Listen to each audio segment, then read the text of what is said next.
I don't know what's it about the anime season in the autumn and coming up with the most wholesome series that absolutely dominate everything that the entire rest of the year had to offer. In 2022 we had Bocchi the Rock stomping on the most hyped anime of the decade by being super cutesy and relatable, and in 23 we had not one but two absolutely stunning shows that reigned supreme. Frieren Beyond the Journey's End redefining the entire meaning of epilogues and being wholesale one-off if not the best fantasy anime to ever be created, and Apothecary Diaries, mixing harsh realities and incredible characters into what for my money was easily the best anime of the past year. It's a show that looks at how we romanticize history and shakes its head while slapping you in the face with the fact that history was, generally speaking, a terrible time to be alive. But not in a doom and gloom kind of way, it's just wants you to get real. But before we get to that, a quick interruption. Sorry, but it's important. At least, sort of. As you can see, only about 7% of you who watch my videos are subscribed, so if you find yourself enjoying the content, please do hit that button. And now, enough of these statistics. You are here for Apothecary Diaries, and that I am more than happy to provide. So then, Apothecary Diaries, the first show since Dororo in 2019 to make it to my top 10 anime of all time. And not only that, it might yet ruffle the top 3 as well. And on that note, I'll make an effort to try and be objective here, but at the same time, no promises. But now, finally, enough faff, let's dive into the weird and wonderful world of the daily lives of the people in Imperial China. As Apothecary Diaries is a historical slice of life, mixed in with the detective-esque elements as each episode brings on another mystery for the characters to solve. Following the story of Mama, a commoner trying to scrape together a living as the daughter of an apothecary to a red lights district, and honestly doing a pretty damn good job of it. She has a loving father and is like a little sister to the 3 top courtesans in all of anime not China, and at first it looks like we might be in for some little silly perverted fun in a pretty historical setting. And then the reality hits you. Mama gets kidnapped within minutes of the first episode and sold to not exactly slavery but paid servitude into the rear palace of the Forbidden City, all the while her captors take a hefty cut of her earnings. And her reaction? A long sigh and get on with it. After all, what else can she do? It's not that Mama would be a boring character who just meekly accepts her fate, but she's a realist, and this is a world where her life is worthless, and the rear palace, with all of its court intrigue and stunning imperial concubines, is a very dangerous place to find yourself in. So if she wants to keep her head, it's better to keep it as close to the ground as possible. Which obviously doesn't work, as her vast intelligence and medical knowledge soon gets her into trouble as she aims to help people. Not the kind of trouble that gets your head lopped off, but the kind that gets you noticed, thus increasing the risk of the former. And so, Mama goes from an apothecary to a servant girl to a lady-in-waiting for one of the top-ranked concubines, and the stage is set.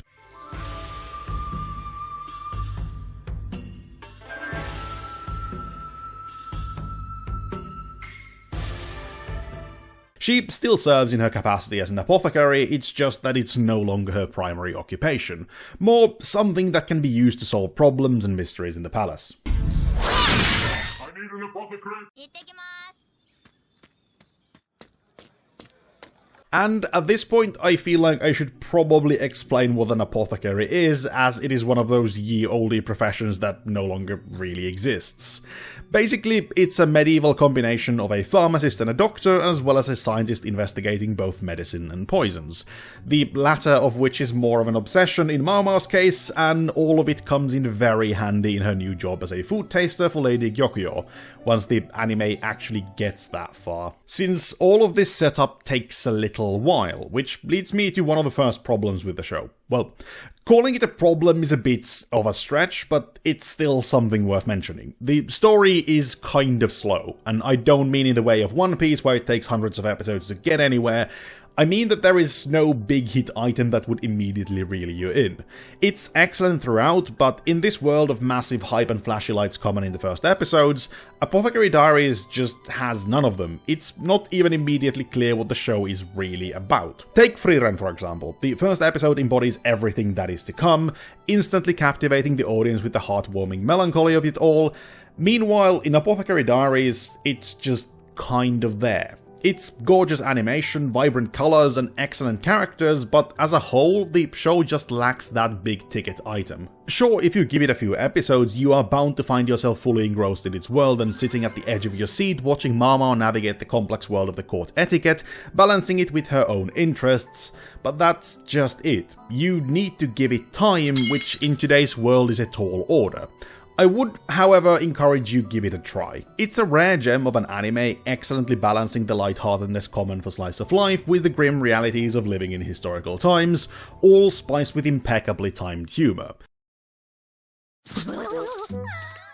The contrast of Mama going full Katia chibi, all excited for rare medicinal herbs or a promise of booze, to a full-on serious conversation of her pondering how she'd like to be executed when, not if, but when, she makes that mistake that'll cost her her life.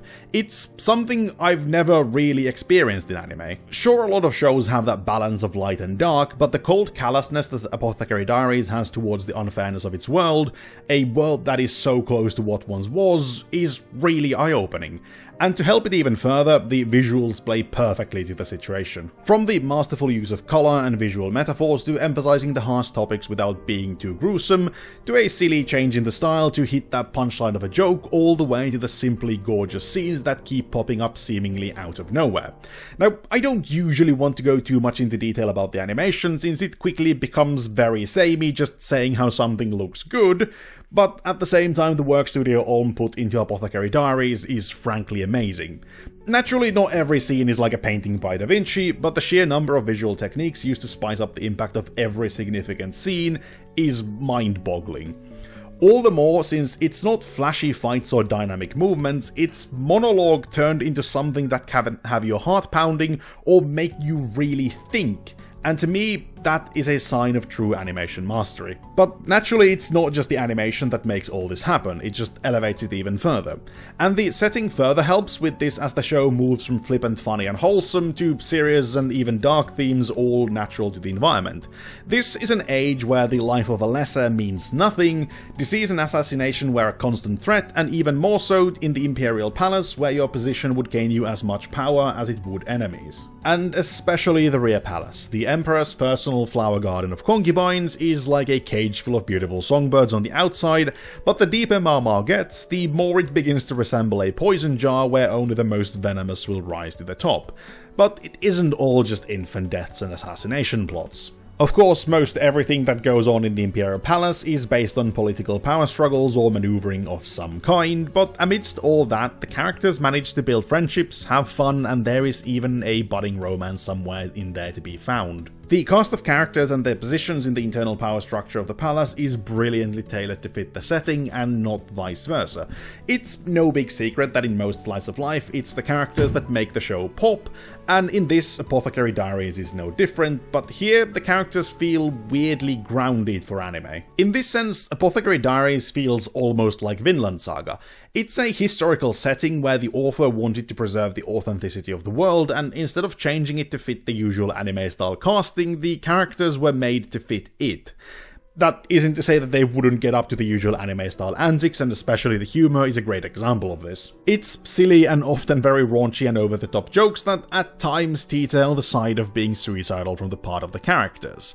My favourite being the humor focused around the relationship Mama has with Jinshi, the dream boy manager of the rear palace, and of the usual cast, he is more or less the only one to hold real power, and yet Mama gets away with treating him like a piece of garbage, which he naturally loves. And Jinshi's fancying of Mama herself also leads to even more comedy as she plays the other court members to get what she wants, mainly poor old Lihaku, in ways that lead to many a misunderstanding between her and Jinshi. It's little moments like this spiced up with all manner of visual comedy that is as well done as the emphasis put on the harder topics that makes the humor in Apothecary Diaries so engaging.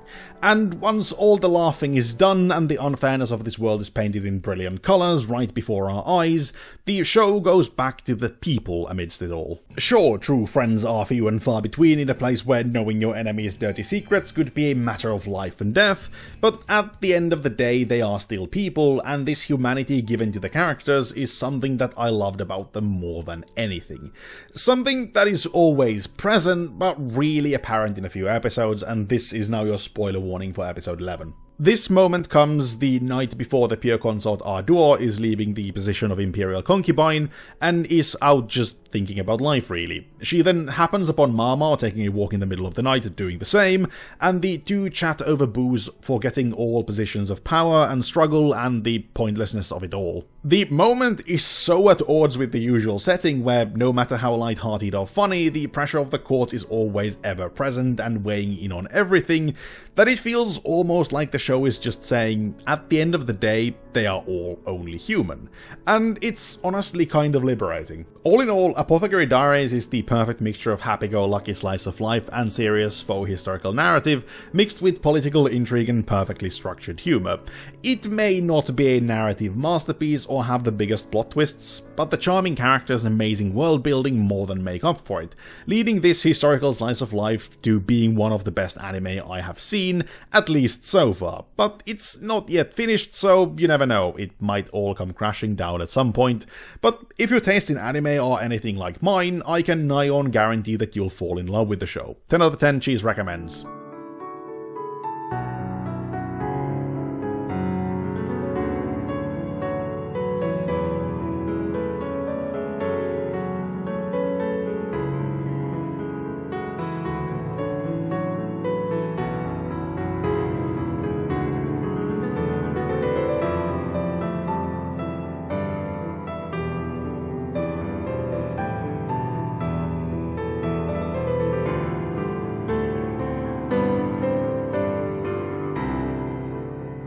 And with that, thank you for watching. I really hope you enjoyed that. If you did, please do like, comment, share, and subscribe, so that I can hopefully afford a new camera at some point, because apparently this one's autofocus is now broken.